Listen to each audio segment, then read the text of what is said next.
šodien vairāk nekā jebkad mums Latvijā ir vajadzīgi cilvēki, kuri nebaidās runāt patiesību.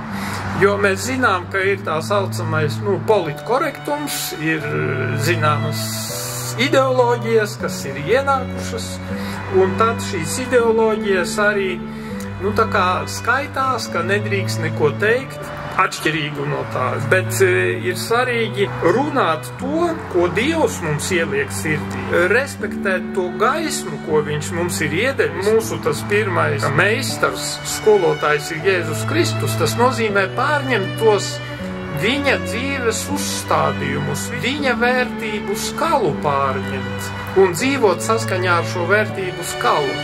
Tas ir kaut kas daudz vairāk nekā teorētiskas zināšanas. Tas nozīmē pieņemt lēmumu. Tie, kuri mēs bijām kristīti bērnībā, tā kā mūsu vietā šo lēmumu izteica vecāki un krustevecāki.